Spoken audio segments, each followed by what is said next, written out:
On the morning of December 7, 1941, Japanese dive bombers launched from aircraft carriers west of Hawaii struck the U.S. naval base on the island of Oahu. The bold attack immediately brought the United States into the war. The Japanese opened a brilliant campaign in Asia. In rapid succession, they seized a chain of strategic U.S. possessions in the Pacific, as well as Thailand, Hong Kong, the Philippines, Singapore, the Solomon Islands, and the Dutch East Indies. In February, an Allied fleet of 5 cruisers and 11 destroyers tried to intercept an imperial force bound for Java, but was almost totally eliminated. In March, the Japanese took the Dutch colonial capital, pushed the British out of Rangoon, and invaded New Guinea. In the air-sea battle of the Coral Sea, the U.S. foiled Japanese efforts to cut supply lines to Australia. But in June, Japan's wartime expansion reached its peak.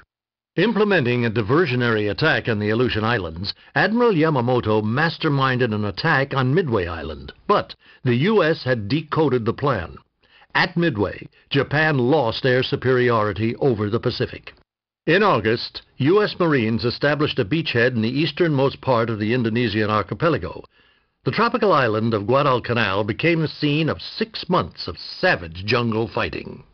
Naval forces under Admiral Chester Nimitz, along with Allied ground forces under General Douglas MacArthur, started a process of leapfrogging, the capture of key islands in a 2-pronged assault on Japan.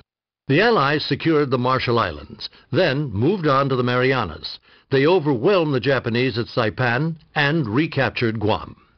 Meanwhile, General MacArthur returned to the Philippines with an invasion force. In October, the U.S. annihilated the Imperial fleet at the Battle of Leyte Gulf, then overran all resistance in the Philippines. By late 1944, B-29 bombers had begun incinerating whole cities on the Japanese mainland. Iwo Jima's capture secured the flight path from Saipan to Tokyo. In June, Americans suffered nearly 50,000 casualties in the nightmarish battle for Okinawa. The Japanese lost 100,000 dead. If the capture of tiny islands had been so deadly, what would the invasion of mainland Japan cost? To end the war immediately, President Harry Truman ordered a nuclear attack on Hiroshima. The blast destroyed the city in a single explosion. The U.S. dropped a second atomic bomb on Nagasaki, forcing Japan's surrender. Cold statistics failed to convey the tragedy of the Second World War in Asia.